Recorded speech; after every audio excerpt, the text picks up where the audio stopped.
All right, it's Wednesday. We have Todd Caputo on the show again.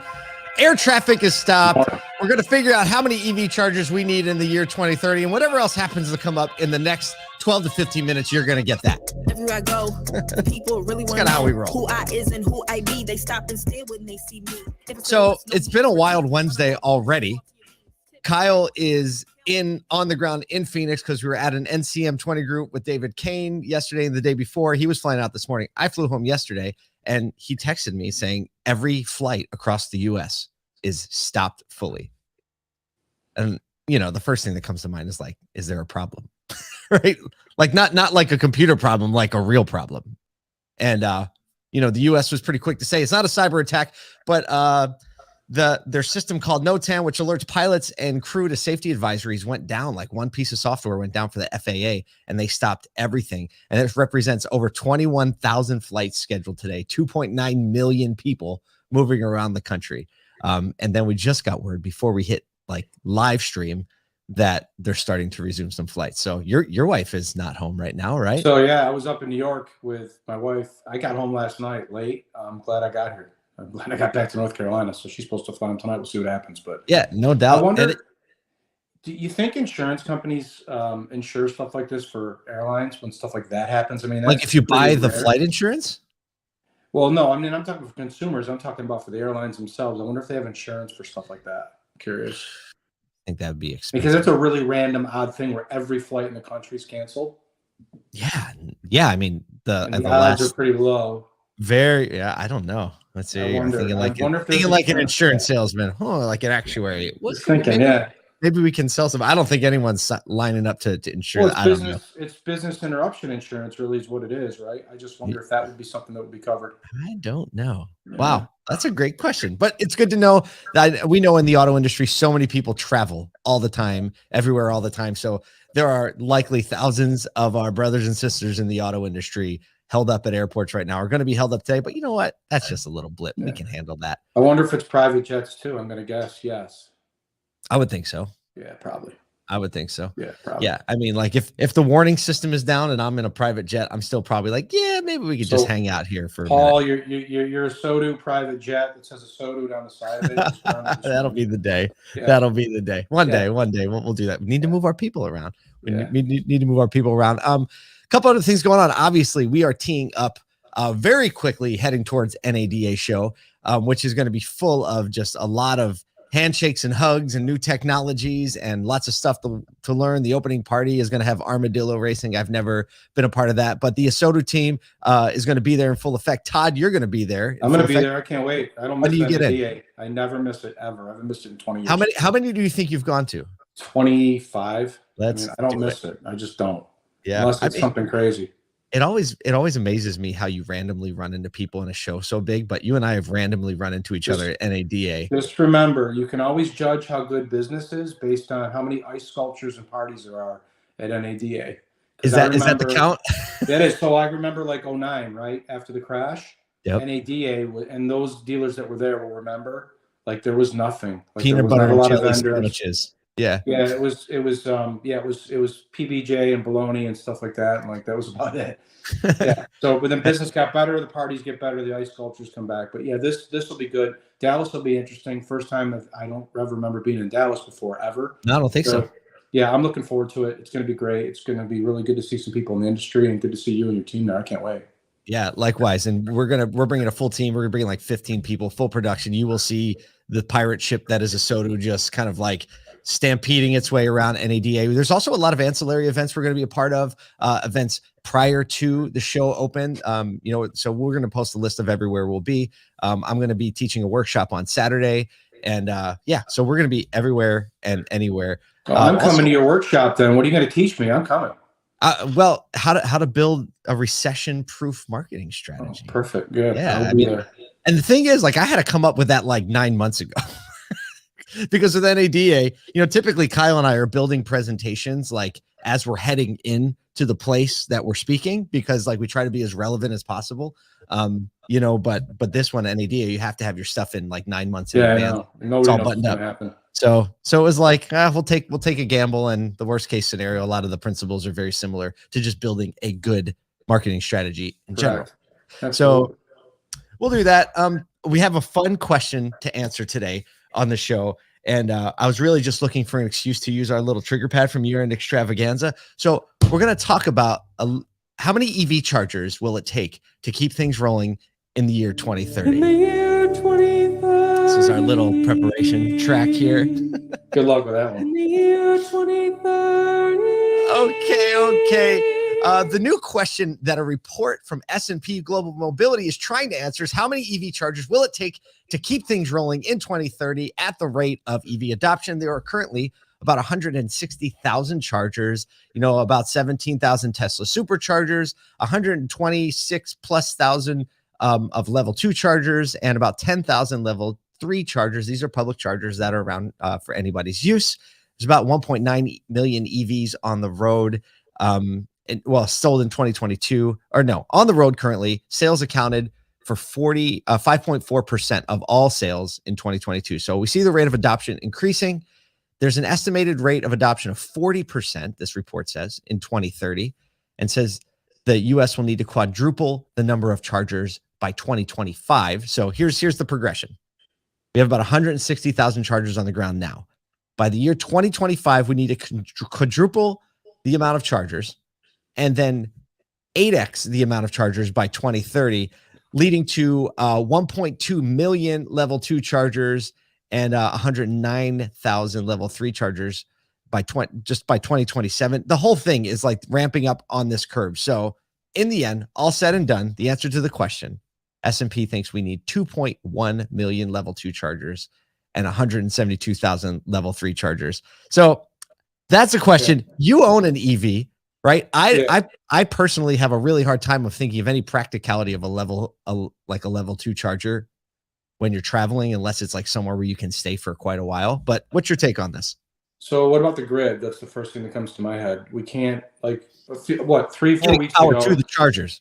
Yeah, so it was really cold a few weeks ago. There was rolling blackouts across the country because it got so cold and everybody was using their heat. There were electric heat pumps. There was rolling blackouts here where I live in Charlotte. They had some. What about the grid? You can have all the chargers in the world, but I'm not the smartest guy in the world. But the first thing I think about is you got to power all these things. You got to power all these chargers. And then the other thing I would think about too, from an investment standpoint, is okay, who's gonna build these chargers? Who's gonna make them? Who's gonna make the components? Because obviously, if you're gonna bet on the stock market and be an investor, you want to figure out who's on the know, who's going to be in, who's going to get the contracts. A lot of them they're going to be government deals with state, local, federal. I don't know. Again, love EVs. Don't get me wrong. I still think I don't know. I don't want to call it a pipe dream because I don't think it's a pipe dream, but I think it's going to take a lot longer than, it's 2023, 7 years is going to go by that fast. And I don't think it's going to truly happen. Is every gas station going to have these things? I don't see it. Tell me about your charging experience, because in the article we linked up in the show notes from Electrek, they were, one of the writers was talking about the level 2 EV chargers and how they're largely in useless areas. Like he mentioned, like at the Logan Airport, there's level 2 EV chargers, except you can't leave your car plugged in while you travel. They won't let you do that. He's like, so what are you going to do with a level 2 charger at an airport? Nothing. You can't look. I got a Tesla, right, and I drive it, and I drove to Florida with it, 11 hours each way to see my grandmother before Christmas, and no problems, right? But I was in the South. It's warm. You get that up in New York, where you and I are from, on a cold day, you got a problem, and unless they really change and improve the technology. There's going to be certain parts of the country where it's not going to make any sense to own one, and not going to make any sense to build out the infrastructure because of the cold. And this cold weather is a big deal. I almost put this article in here. It's funny you mentioned that, because there's like some new procedures in tech coming out where they're using heat pumps to heat the vehicle, because that's what drains the battery, is keeping the vehicle, the interior, warm, right? Because there's no fluid, there's nothing to like pull heat from. So it just literally is a battery discharging to create hot air, which is a very inefficient process. And so they think maybe heat pumps or something like that. So there was a Joe Rogan interview where Peter Zehan, I'm going to find the clip and we'll post it, but he thinks that EVs aren't going to be sustainable in any way. And we have a broad variety of thinking across the spectrum. Joe Pistel, look him up on LinkedIn, a friend of yours and mine, had a lightning bolt post yesterday that talks about Toyota and how their hybrid approach is so much more sustainable and ready. And everybody bought in that Elon Musk stream. And now the companies that did are going to find themselves behind because the hybrid approach is so much more sustainable and rolloutable. They should be hybrids. Hybrids it's common sense to me that it should be hybrids. And the people that are running Toyota know it too. And look I wouldn't bet against Toyota ever. Right? I know. You gotta be. People that bet against Toyota 30, 40 years ago were sorely mistaken. There's people out there that got Toyota franchises for nothing. And they've done extremely, extremely well. You get your hands on a Toyota franchise, it's like gold. So yeah, it's got to be hybrids. It makes a lot more sense to me. When I was in Syracuse, I got a flat tire the other day, first time in a very long time, and I had to go through the experience of roadside assistance. And again, I was driving a Toyota 4Runner, right? TRD Pro, flat tire completely, like down to zero. And the roadside experience was terrible. But I thought to myself, well, what if everybody's driving EVs? What's going to happen if for some reason you die on the side of the road? How long is it going to take to charge up your car to get you to a charging station? And what kind of equipment are mobile service companies or mobile service car dealers going to have in order to just give people enough juice to get to where they're going if their EV dies? Well, you think about that too. I mean, that raises a whole other question. If heating your vehicle discharges it quickly and you get a flat tire in the winter in a cold climate and your battery dies, like, even if you have a quarter tank of fuel, like your car is going to run for a really long time if it's just at idle, right? Because you're just sipping the gas. EVs are not going to be the same story. So it's just, it's interesting going through a winter where there's been a large number of amount of EV involvement and adoption, and we're just starting to address these issues. It's just going to be a common discussion around the community, not only internally in auto, but broadly in retail. And we'll see where it goes. I read an article that they were considering banning natural gas stoves. Did you read that? I did read. I haven't read an article. I just got pinged with it like 6 times from 6 different sources yesterday, like Wall Street Journal, and they're like, "Hey," I don't know what that's what about. I haven't read anything about it yet. My wife told me, and again, I don't cook. I can't cook a thing. I can cook on the grill, but that's about as far as it goes. She said that when you cook on an oven with its natural gas or propane, things cook a lot better on an oven without a doubt than on an electric range, which makes sense to me. I know enough about cooking. Is trying to control temperature with electric is very, very different. Yeah, I mean, it's just a nuanced thing. There needs to be, I guess, common sense.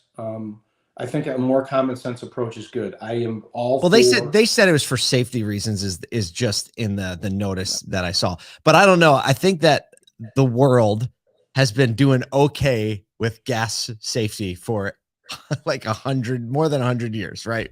People have been cooking inside with gas and propane and fire and all that stuff. We can have flames inside. We've shown we can handle it. When they're going to mandate, I think I read about this in New York. I was reading Syracuse.com. They're going to mandate that any new homes in New York that are built have to have a heat pump. And they can't have a traditional furnace. Did you read that? No.